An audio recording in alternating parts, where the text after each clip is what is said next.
올해 3번, 작년에 이어서 자주 했을 뿐이고. 독주회 언제 하세요? 독주회 좀 해주세요. 독주회 보기 힘들어요. 뭐 협연은 그래도 자주 했으니까. 네. 분명히 그런 걸 들은 기억이 있는데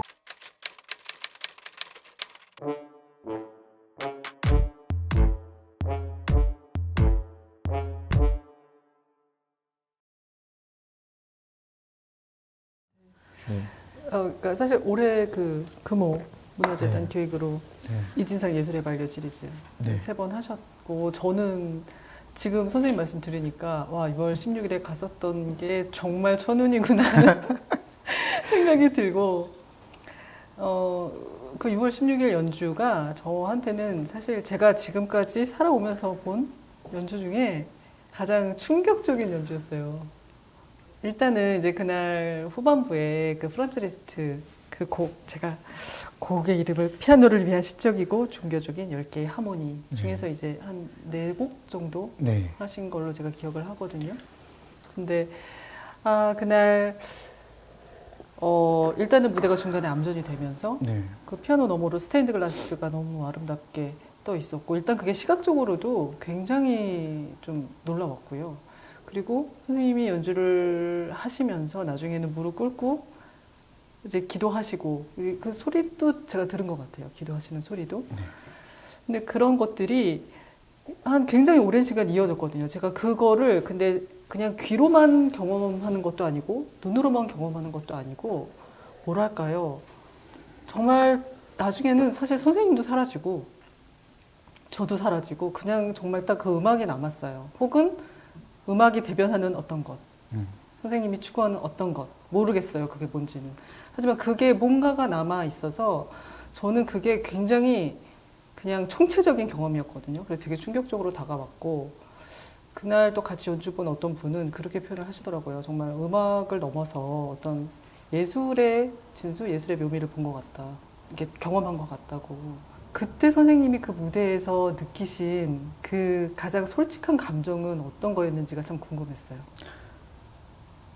다른 어떤 인터뷰에서도 말씀을 드린 적이 있는데, 그것이 과연 퍼포먼스일까 아니면 기획된 걸까 아니면 각색을 한 걸까 그때 어떻게 뭐라고 말로 이렇게 꼭 집어서 얘기를 할 수는 없어요. 그런데 그것이 나오게 된 동기는 단지 그날의 어떤 청중들의 가려운 데를 긁어주겠다거나 아니면 인위적으로 내가 꼭 오늘 너에게 눈에 눈물이 맺히게 하겠어라는 그런 소위 불순한 의도는 아니었거든요. 네. 당연한 거죠. 네네. 내가 왜 무릎 꿇을 수밖에 없었는지, 내가 왜 기도문을 낭독했을지는 한두 달에 걸친 그 곡을 공부하면서 아주 자연스럽게 그냥 나오게 되는 어떤 과정이고, 마치 하면서 너무너무 이 곡이 아름답고 감사해서 눈물을 흘릴 수도 있는 거, 그런 경우는 연주자들이 항상 있어야 되고 자주 있어야 되겠죠. 그렇죠. 그거에 넘어서서 이 곡의 어떤 내용과 같이 마치 어떤 어느 순간 우리가 기도를 하다가 신의 목소리를 들을 수도 있는 거고, 어떤 환영이 비칠 수도 있는 거고, 그런 비슷한 전혀 그렇게 그런 어떤 빛이 나에게 내렸는지는 모르겠지만 연습하면서 그런 과정을 수없이 다른, 예를 들어 닭살을 돋는다든지 눈물이 맺힌다든지 아니면 전율이 이렇게 오른다든지 그런 체험을 많이 한 거죠. 연습 때 공부를 하면서. 네. 그거가 그대로 녹아나는 어떤 행위를 한 거죠. 왜냐하면 실제로 연습하면서 그랬으니까요. 실제로 연습하면서 가만히 서서 가만히 앉아서 나 이 순간을 너무너무 감사하고 이 순간에 정말 어느 누구와 보이지 않는 누구와 내통하고 있는 것 같다. 그것이 작곡자 리스트가 될 수가 있고 곡 자체가 될 수도 있고 아니면 시인이 될 수도 있고 그걸 그대로 연주 때 그냥 나타낸 것 뿐이에요. 그랬을 때 다시 연주하려면 그렇게 할 수 있겠느냐. 그러면 불순해질 것 같아요. 제 생각에는. 네, 그렇죠. 네. 그 연주를 못 본 사람이 있다고 한들 그건 그때로 남겨둬야 되는 것 같아요. 어느 순간 몇 년이 지나서 다른 상태, 다른 제 모습, 다른 곳 장소를 언젠가 또 나올 수 있는 기회가 있을 수도 있겠죠. 그때는 다른 형식의 기도가 되겠죠. 아마 그렇죠. 똑같이 똑같을 무릎 수는 꿇지 없죠. 않고 똑같이 마이크 끼지 않을 수도 있고 그렇겠죠. 근데 다른 순간 근데 그것조차도 지금 공부해야 될 필요는 지금 각색을 해야 될 필요는 없는 것 같아요.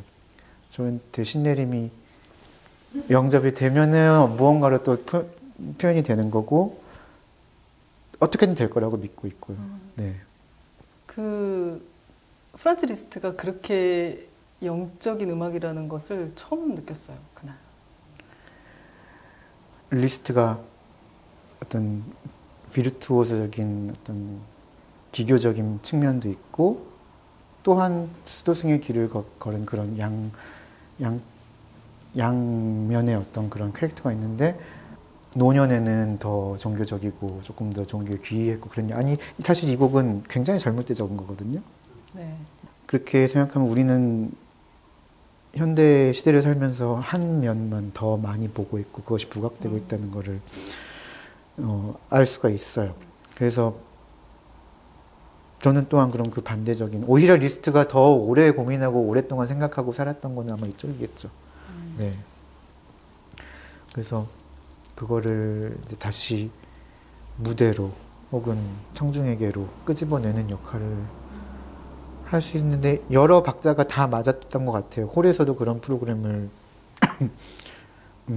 허락을 해준 거고 네. 저도 시리즈를 받았기 때문에 여러 프로그램을 한꺼번에 할 수 있지 만약에 뭐 일회성에 그친 제 모든 피아니스트적인 기교를 모든 나의 음악적 능력을 다 보여줘야 되는 어떤 경연장이다 그러면 이런 기회가 안 올 수도 있겠죠. 그렇죠. 그렇기 때문에 더더욱 어떤 우연의 루틴에 걸친 올해의 독주회, 내년의 독주회, 내후년의 독주회, 어디선가의 그런 독주회 하나하나가 그런 발자취를 남기는 게 가장 중요하다고 생각을 해요. 네. 네. 사실 네. 돌아가고 있어요. 뭐 알아서 하시겠죠? 저희는 생각하지 말고 그냥 할게요. 저도 그때 이부를 잊을 수가 없어요. 그때가 가장 기억에 남고 앞으로도 가장 기억에 남는 연주 중에 하나가 될 것 같아요. 어떻게 저한테 그런 기회나 영감이 왔는지도 저도 모르겠어요. 그러니까 그날의 경험은 제가 아까도 잠깐 말씀을 다 못 드렸는데 그러니까 선생님의 연주 그리고 이제 그 공간 그리고 그 외에 우리가 그 순간에 일어날 수 있는 그 미묘한 변수들이 있잖아요. 네.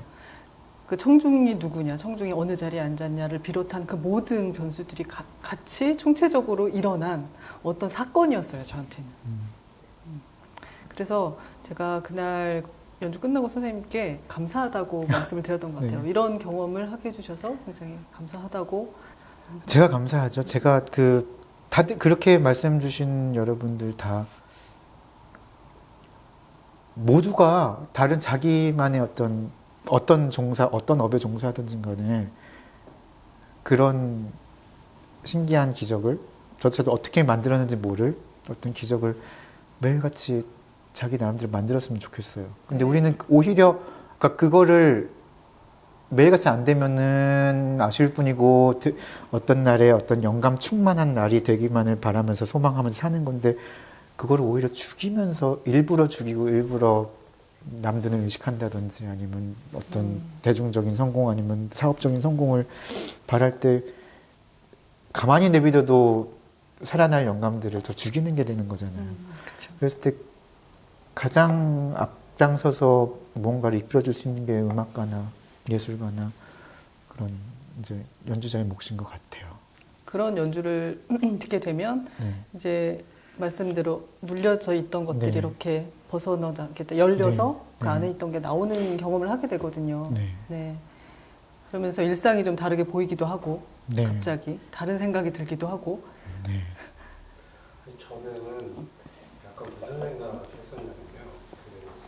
어떤 사실 때문에 아니면 그런 사람이 아니라 사람 자체가 여러 가지 중요한 좀 투자가 있는 건데 근데 마치 그 시간을 너무 안 걸렸다면 내가 마치 시청 그래도 움직이고 다른 사람이 있는데 그런 것처럼 마치 자기가 움직이는 거니까 아니 이 사람이 하고 그 시간을 나의 정말 안 지고 있다는 게 그런 거라서 무대에서 감춰지지 않고 솔직하다라는 게 진짜 그 평 혹은 그런 어떤 피드백이 우연히 저도 며칠간 요 토픽을 생각을 좀 해본 적이 있어요. 왜냐하면 어, 영화 배우가 예를 들어서 어떤 연기를 기가 막히게 잘해요. 그랬을 때 그건 솔직한 걸까, 그냥 테크닉일까?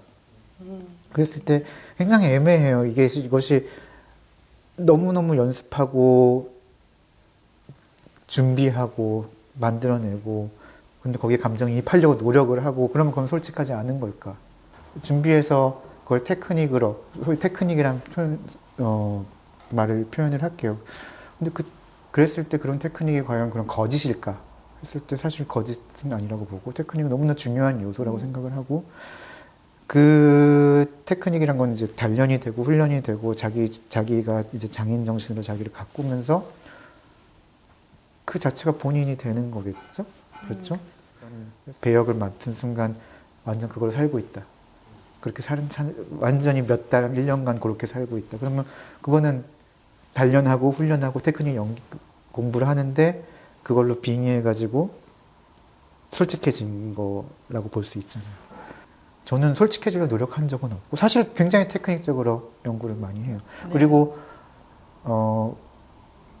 사실 많은 연주자들은 겉보기에는 모든 게 드러난 어떤 내적인 교감일 수도 있겠지만 그거를 가지기 위해서 엄청난 테크닉적인 연구를 하겠죠. 마치 테크닉이라는 게 화장을 한다기보다 계속 통로를 닦고 거울을 닦는 느낌이겠죠. 너무너무 갈고 닦고 연습하고 반복하고 교정하고 그렇겠지만 그 모든 게 덕지덕지 화장을 하는 게 아니고 계속 갈고 뚫고 통로를 뚫고 닦고 표면을 투명하게 혹은 비치게 그걸 테크닉이라고 이제 얘기를 할 수 있다는 거고 그랬을 때 사실 노력해야 될 건 테크닉밖에 없긴 해요. 네. 그래서 저는 요새는 더 테크닉 프릭으로 조금씩 그렇게 모아지고 있어요. 신기하게도. 그러니까 무슨 말씀이냐면 조금 더 신체적인 능력이 더 많고 뭐 20, 30대나 그럴 때 그때는 테크닉에 대한 한계가 없었고 내 음악 어떻게 하면 더 성숙할 수 있을까? 어떻게 하면 나는 더 감동적으로 표현할 수 있을까? 어떻게 하면 더 이렇게 표현을 할 수 있을까? 공부를 많이 할 때가 있겠죠? 근데 지금은 오히려 어떻게 하면 더 노래를 아름답게 할까? 어떻게 하면 더 영이 서려 있는 연주를 어떻게 끄집어낼까를 고민하지는 않아요. 그냥 연습을 반복할 뿐이에요. 그게 그리고 요새 조금 즐거워진 것 같아요. 네. 오히려 저는 이게 솔직한 것 같아요. 네. 모든 연주자들은 이렇게 생각하는데 다만 이걸 얘기하기가 조금 용기가 더 필요해요. 왜냐하면 그건 굉장히 이지적인 일이고 이성적인 덕분이잖아요.